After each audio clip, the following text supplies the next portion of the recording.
Welcome, everybody. My name is Paul Howard Flowers Jr., and this is another episode of the Potpourri Place Podcast Show.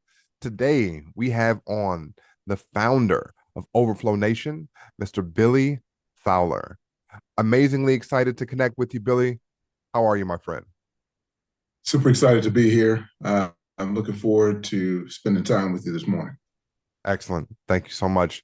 Well, you know what, Billy, we're just going to hop right in. Of course, you're an author. You've got an executive career that's some years past. And right now, in your present, you are leading a movement. If you would, Billy, go ahead and tell the listeners about this movement, why it's important, and then we'll dive into some of the historical parts.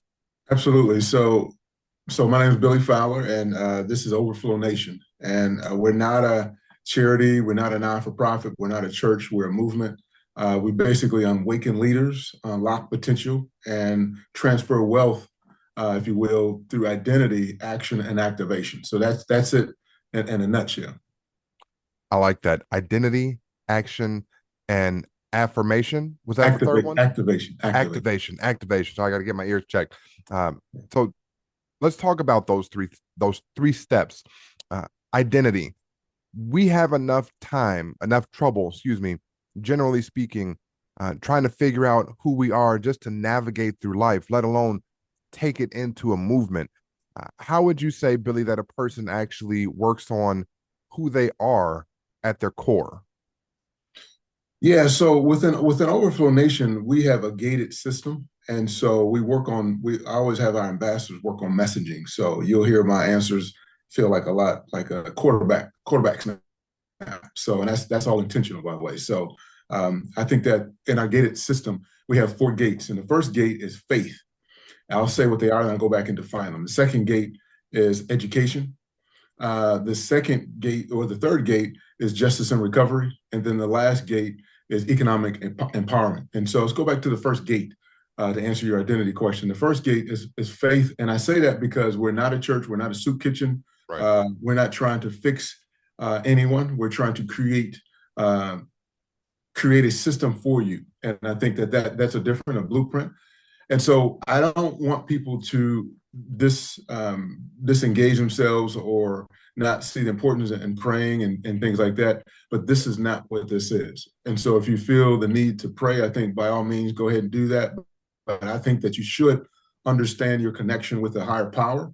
And I'll leave it there. And I think that when we do create our mentors and through our ambassador program, we have a 9-week ambassador program, we do bake that into the process, but we don't lead with that. We just want you to understand that there are mitigating circumstances out here that we believe as founders that drive us at the soul of our seat. That's the first thing. So the second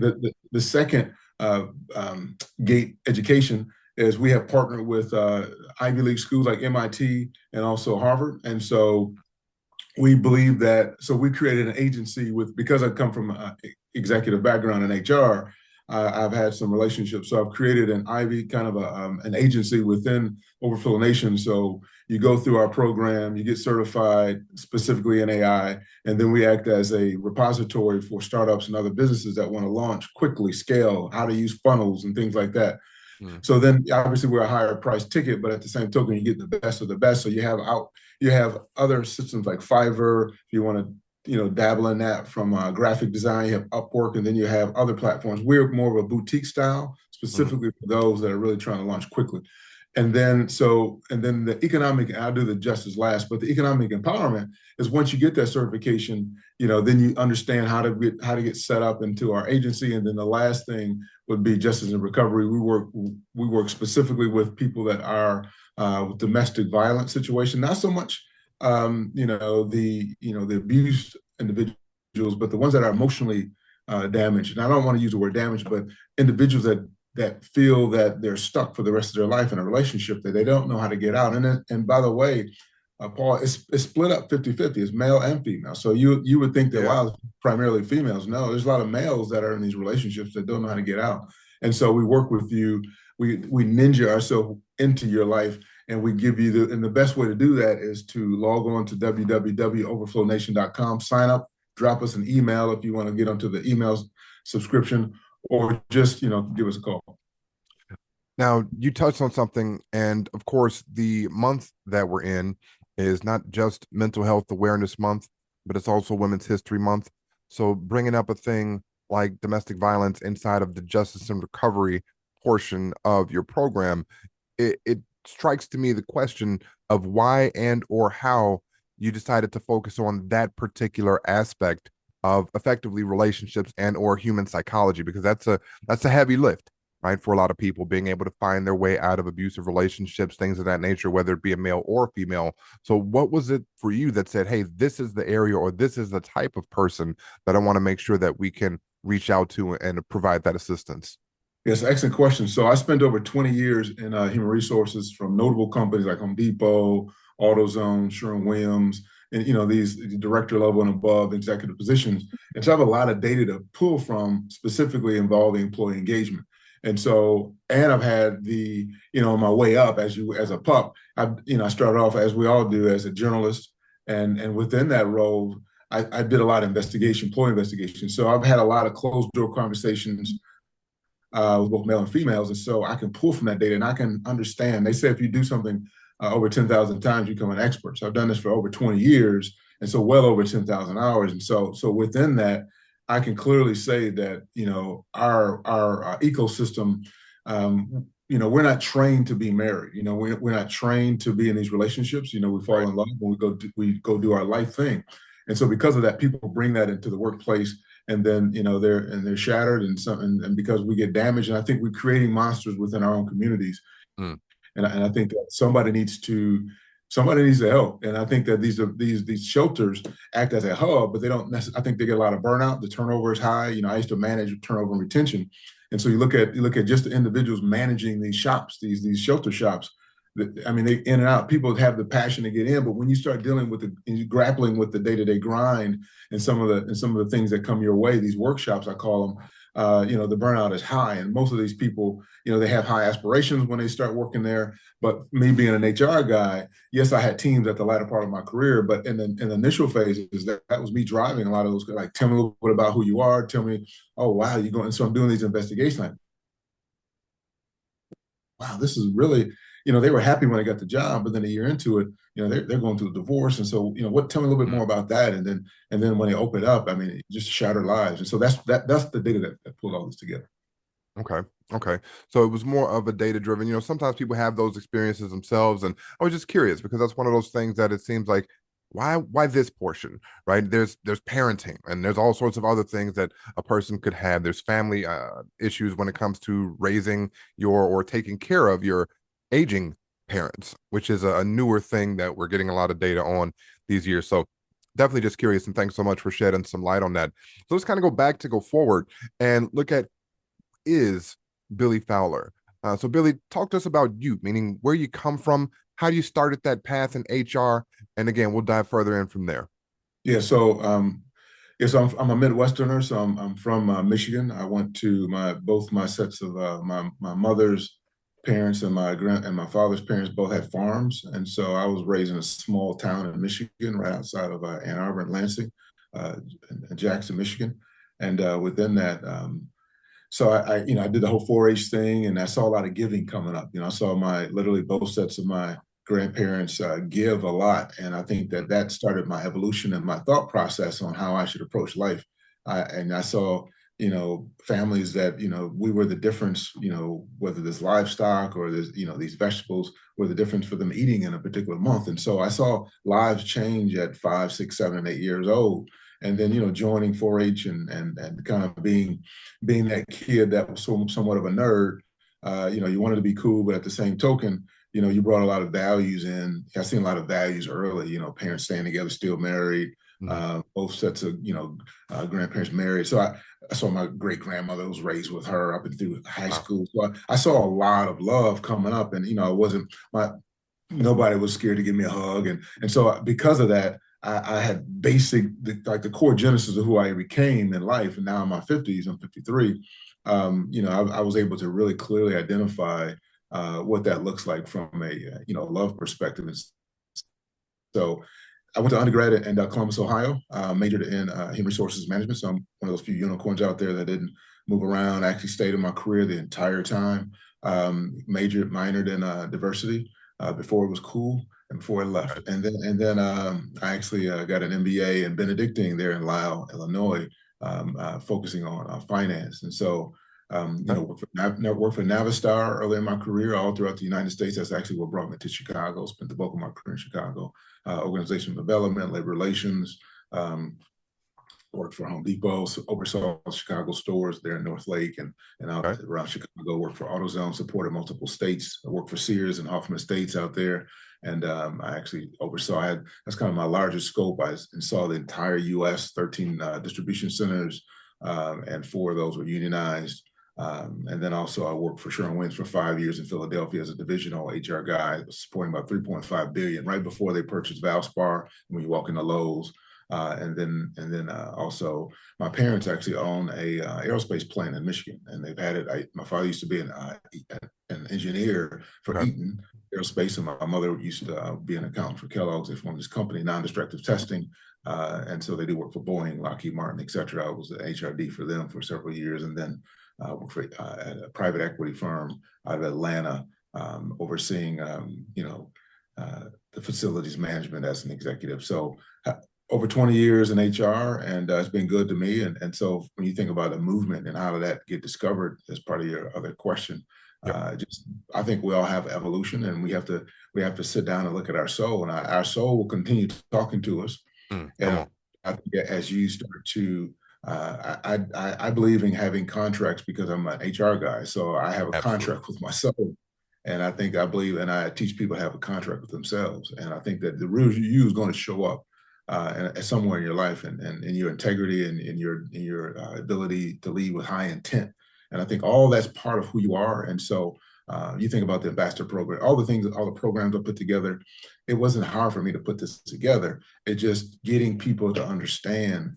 And so the book was a direct result of.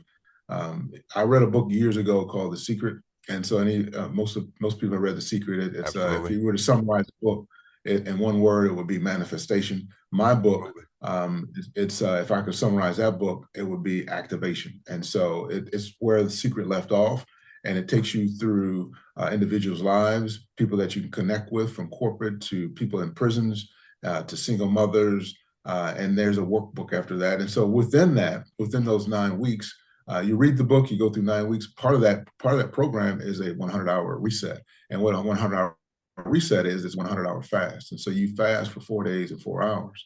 And so within that, there's things that happen scientifically to your body. And there's a reason why I tell people to fast. And so within that, you're going to have ketosis, a lot of things that happen within your toxins in your body, new blood cells. And so we walk you through that process every step of the way. And then when you get out of the 9-week program, you'll be armed with what you need to be successful, because you want to hear clarity.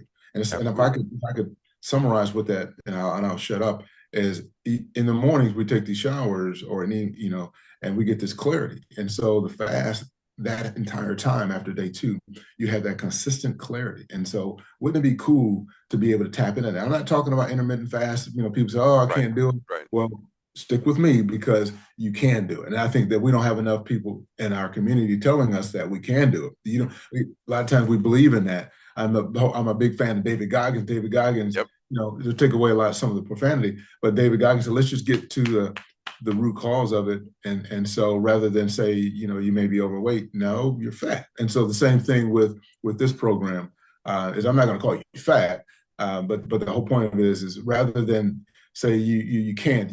So candid conversation. You bring up a gentleman like David Goggins, and I can't help but come up with that phrase, candid conversation. So first and foremost, thank you for sharing that. Kind of going back down memory lane. You've done everything from, again, smaller outfits all the way up to some of the largest outfits that this country knows, and that many people that are going to listen to this podcast that are at least here state-based have actually touched on the works of what you've been able to accomplish. So I want to touch on a few things before we circle back around to the program, because again, we do want to provide that pathway for people to, again, essentially know that they can do this thing. Now, you went through several years of schooling, and this might be a touch of a controversial question, but I do like to put these things out there, namely because we had a guest, and this really sparked this line of thought, that in that conversation, the guest mentioned that they never heard the word referral in their business program. And I thought that was pretty interesting. He said 4 years of business school hadn't heard a thing about referrals or wasn't really taught about that. So ended up authoring a book along those lines. And in your experience, Billy, if you would share with us how the program either did improve, how your educational programs actually did prepare you for, again, the track of success that you've had over those 20 years. And this is the piece that I really want you to hone in on. What lessons did that MBA not prepare you for? Meaning, where were the gaps in terms of things that you encountered but didn't expect to and that weren't necessarily prepared for classically training wise? Yeah, excellent questions. I always say the questions you ask yourself control what you focus on. So you're definitely built with wisdom. So I think that the first aspect is from a referral base. I believe that everything we do in life is based upon sponsorship. That's even biblical. So everything in the biblical sense and in life, you have to, in sports, everybody has an agent or a sponsor. So, and again, understanding who you are and talking to your who you are as yourself. Who are you? Who can you tap into? So for me, I was always cognizant of that, and so there were times within my career, and you can actually, reach out to people that I know that were peers. How did you manage to go through the ranks so quickly? Because I remember a point in my career where I noticed there was not a lot of people trying to have me sit at the table with them. And so I had to literally create, this is way before AI, I had to create my own questions. I'd type them up and I'd literally walk over to a cube of an executive and set it down and say, or, I'd actually do a primer first. So listen, I'd love to do lunch with you. And most people say, oh, sure, absolutely. And then when they see a sheet of paper with 10 questions on it, like, did you just lay this on? I did. I said, that's just, what I want to talk about during our coffee session. Wow. And so the question would be so deliberate and intentional. It wouldn't be anything about me moving up. It's just like, how do you stay relevant? And, how do you do what you're doing? And these were C-level individuals. Right. But I wanted them talking about me in their 9-box conversations in their succession plan meetings. I wanted them to talk about me. And so in order to do that, you have to inject yourself into their life when they're sitting down with their children having cereal in the morning. You want them thinking like, wow, what's that Paul guy? What is he? That's interesting. Just a quick thought. But the whole point of it is and in terms of gaps are concerned, from an MBA perspective, actually for me, I actually did a lot of due diligence on looking for my program. So I actually got a lot of my ideas from my MBA program for my movement. So we'll talk it twofold. So from a career perspective, gaps that I see, with Benedictine, you actually were part of a inner circle where you ran a company for 2 years. So they formed circles where you were CEO, you rotated every semester, CEO, CFO, COO, CTO. So you rotated so you could sit in those seats. So then make sure you own those responsibilities from a key performance indicator. So from all KPIs, you're measuring those. So when you get it back into your role, a lot of us were working adults. So we could actually maneuver through a lot of these day-to-day situations. So I think that was deliberate from Benedictine's part. So I really didn't see a lot of gaps. Our instructors were so good that they let us know that you have to roll up your sleeves. You got to figure it out.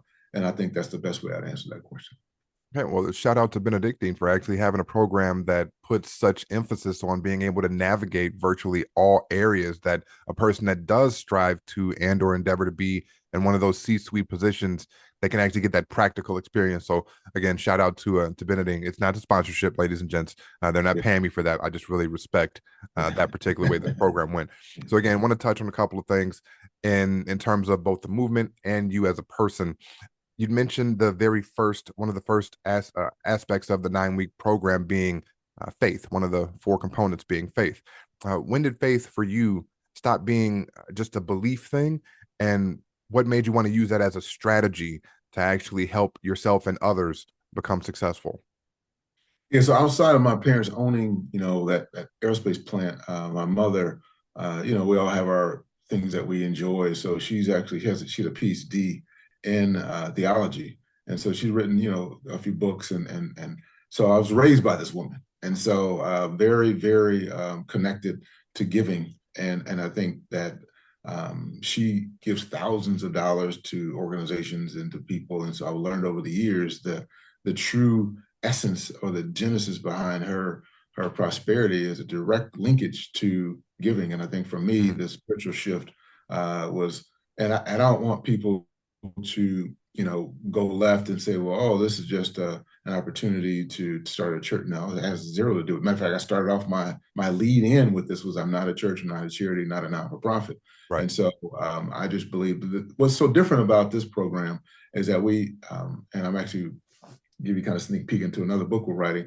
is structural giving. And so most people give without anything to receive. What we teach through our program is we actually have you create an Excel spreadsheet where one column is specifically the date, the time, and what you actually gave. And then we actually have another column on when you receive that linkage directly as a result of what you just gave. So if you have 10, so we actually tell you, so we teach you how to give. But first of all, so and some of this is very broad. The swath is, you give to an organization and, not-for-profits. And then we teach you how to give to a family that's in need, that you're going to watch. You're going to go drive in your car. You're going to activate something. You're going to go drive and you're going to go look for somebody in a restaurant. You're going to look in there. You're not just going to give somebody that appears to look like they're wealthy. You're going to give somebody that you feel in your heart that you should give. And you're going to tell that waiter, tell that restaurant, we're going to do that in the restaurant. You're going to do that in gas station. And so what we're doing is you're creating an overflow in all aspects of your life, because if there's spiritual laws comprised within each one of these. And the reason why we have lack and we're not activating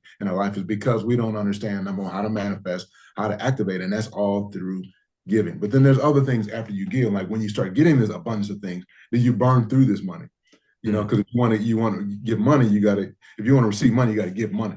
And so when you start getting this funnel, and I think and so there's some learning there. That's why we have that economic empowerment. Like, what do you do when you get that? Because you're going to be blessed. You're going to have, and this time, like the book says, abundance stays. Man, it's right on the front cover. So. Man, Billy, you are a powerful, powerful man. You mentioned something that I want to hone in on just a little bit. Well, let me go back because it touched my soul to talk about this story.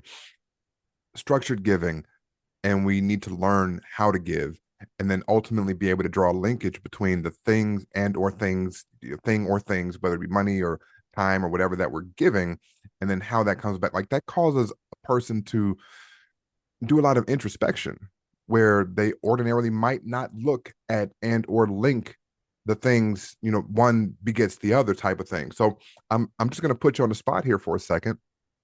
I was in the store actually 24 hours ago, not even 24 hours ago.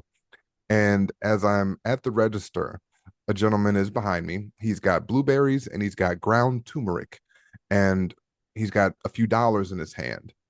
And he whispers to me, I didn't realize that he was attempting to get my attention, but he kind of says to me, hey man, I got enough for the blueberries and I don't want to steal. So, would you be able to get this turmeric for me? Because he saw I had a belt full of things. So I looked at him and I said, okay. I just grabbed the turmeric. I asked the gentleman to scan the turmeric. And then I said, hey, this is for him. Let's just go ahead and give it back to him. So he said, okay, no problem. So then I got my total. And then I looked back at the blueberries on the belt and I just grabbed them and said, hey, go ahead and scan these too. And let me go ahead and put the stuff in the bag. And we basically just sent the gentleman on his way. So how, and this is again, now to the point of question, just again, kind of putting you on the spot a little bit.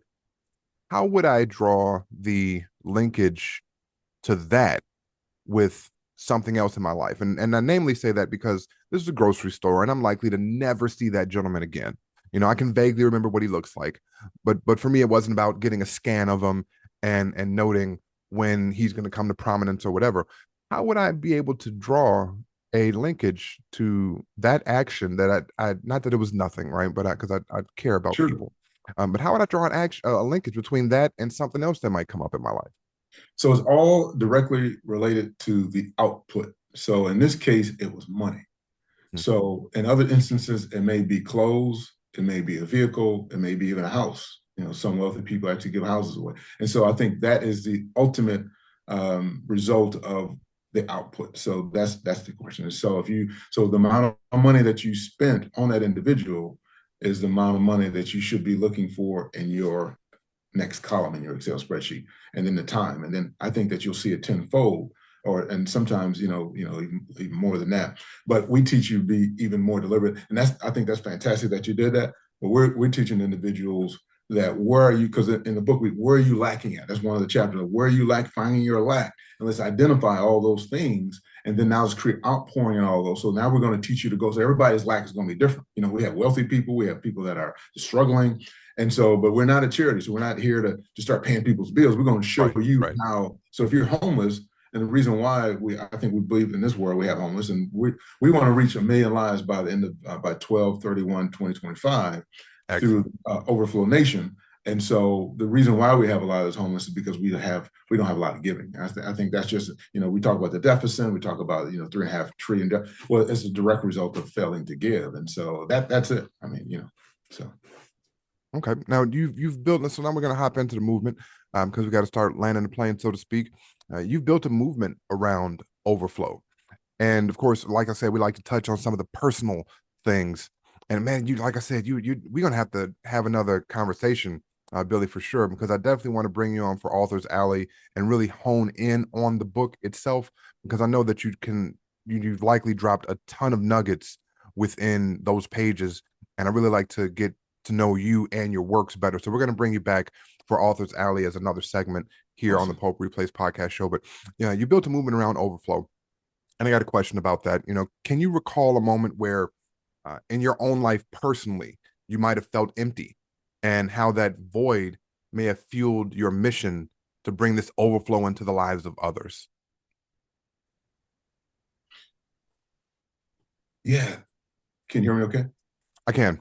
Yeah. Yeah. So, and that's a great question. You ask a lot of great questions. I think that for me, as although I had that good fundamental background from my parents and grandparents and great grandparents, and I saw the giving going on, you still feel like as a young man, you don't necessarily have a blueprint. You feel like, you're raised in a house. Talk about it. And then when you get out, then, there's this love thing that you have to tackle. Then there's this job thing. And then there's just like, how do you connect the dots? And I think that's where I wanted to pull this together for individuals. I have 3 boys. They're in their late 20s and early 30s. And so we have empty nest now. But I think that, having, raised boys, and then, then now I have nieces and nephews. I think that it's just watching and observing my life over the years, and like, man, I remember a time, because I did come from such a small town, and I was a kind of a country guy. I do think that I can remember saying, man, how do you make it, in this world? How do you become? Before the end, I was thinking maybe I should just try to, collide with somebody at a gas station that appears to be wealthy and just ask them, like, hey, can you mentor me? Or, I want to be successful. What do I need to do to be successful? And I think that those type of questions started to bubble up inside of me as I got older. And then as I started mentoring people in the corporate world, I started seeing that. And then people started asking me, can you mentor, whether it was in different organizations, and I found myself being mentored for various people throughout my life and corporate career, how to write better, how to speak better. There's a period in my life where I became, one of the gold standards of Toastmasters, and I've done, a ton of speaking in front of individuals and that don't look like me, and I think that those are some of the reasons why, and some of the, I guess you call, the holes that I needed to fill, so that the next wave of our generations that come after us can see things clear. I love it. And shout out to Toastmasters. I'm a huge fan, been in the organization for close to 2 decades, if not more. And it definitely makes a difference. Now, you brought something up, and it was quick and it was subtle. And this is actually the second time you touched on this, a slightly different way once before. So I want to bring that back full circle for the listeners. You'd mentioned doing a lot of speaking in front of people who don't look like you. And then also at the time in which you were beginning to ascend from a corporate standpoint, you talked about how you had to inject yourself into those people's thoughts, because many people didn't want you to sit at that table. Now, for my Audible listeners out there that aren't looking at this, again, I urge you to go ahead and check us out on the YouTube version of this show. But Mr. Fowler here is a person of color. So just briefly, if we could talk about some of the challenges that might have presented to you, and how you overcame any of those nagging voices and or external forces that, because of, again, being a person of color, they ultimately attempted to prohibit you from getting certain accesses? Yeah, so I did a panel interview at Temple University in Pennsylvania not too long ago, and it was very diverse, and some of these questions came up, and one of the questions that came up in the panel, and I was only African American on the panel, was, how should I look? Can I wear my braids? And so then I had access to a big screen behind me, and I had the AV person, audiovisual person, to go to. I said, "What company would you want to work at?" I said, "You just name it." And they gave a company. I'm not going to say the company's name. It was a publicly traded company. And I said, "Now go to the board of directors." I said, "Now go to the board of directors." And so they had the board of directors. And now go to the pictures so you can see the board of directors. And then I said, "Now, do anybody look like me on that board?" And they're like, "No." "Does anybody look like you with braids?" I said, "No." "Does anybody have facial hair?" And it says, "No." I said, "So what do you see? What's the common theme that you see?" They said, somebody said professionalism. Somebody said, and another thing, we talked about how do you dress. You either wear white shirts or blue shirts. That's it, light blue or white. That's all I wore when I was in corporate. And so teaching people how to understand, if you're in Rome, what are you going to dress like? You're going to show up with Jordans and parachute pants, or are you going to show up wearing a toga? So you got to understand Absolutely. How to dress and also how to groom yourself. And I think that's all part of that culture that you say you want to work at. This is not your culture. You get to start your own culture. You get to do your own thing. But if you want to inject yourself into another culture, you have to understand. So the best way is, don't go to the frontline management. Don't go to the mid-level managers. Don't even go to the directors. Go to the board of directors who's running the company, who also has another board that they speak to. So, and then that's a whole nother. Now we come the investors. And so we got investors running the company. Then you have the board of directors, and you have the VPs, and you got the directors. So a lot of times people start either the VPs or start the directors. And they say, "Well, I know a VP." We're not talking about the exec. We're talking about the board of directors, the people that are running the company that the VP is speaking to at the board. Mm-hmm. And so I know people that have tattoos on their neck that were not able to get promoted. I know people that over my career, right? And so you have to make some personal decisions. And so now people say, "Well, I don't like it." I said, "You don't have to work for these companies." But I've had people tell me that, "Listen, if you want to work for this company, I got to present to this board, and there's certain things that they want, and you don't get to meet those board of directors. You get to meet the VPs." And I think that, so having that information, armed with that, I think those are some of the reasons why I made this decision that I made. Excellent. Well, again, just to respect the time, we're hitting upon the top of the hour here. So, Billy, a couple things. One, it's a question that I like to ask all of my guests just to open them up a little bit and be a little bit more transparent about who they are. There's some context to the question, and basically it's that a middle name typically is something that you usually don't share, especially on things like resumes and in professional settings. It's usually first name, last name. So if you would, so that my listeners would get to know a little bit about who is Billy Fowler. Billy, what's your middle name? John. Billy John Fowler. And is there a story behind John? Yeah, it's interesting. You asked some really good questions. So my grandfather's name was John. He never had a son. And so my father's name is Billy. So they just said, "Why don't you call him Billy John Fowler?" And I think that's really the quick and easy of it. I was teased because I was, farmer guy, and then Billy John. I told my parents, "Listen, if you wanted to think of something country, you were successful. You were successful." Spot on. Right, exactly. So you can imagine a young kid, diverse, in the Midwest farm, Billy John. Overall, people had fun, and I wanted to be cool, but I guess I didn't go to that school. Oh man, not a problem. I think you're the coolest cat in school right now. So, all right, and then last but not least, Billy, I want this last minute to be just you speaking directly to the audience. No question per se from me to guide you. Just, if you would, share with them your best words of wisdom and something that might inspire them to move forward.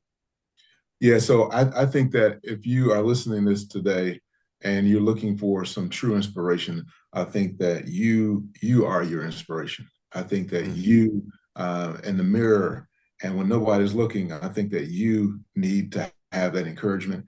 And I think that it's good that you're listening, and you listen to these podcasts, and you probably have Audible, and you have all these, you're surrounding yourself with good information, I think, but you need to tap more into yourself.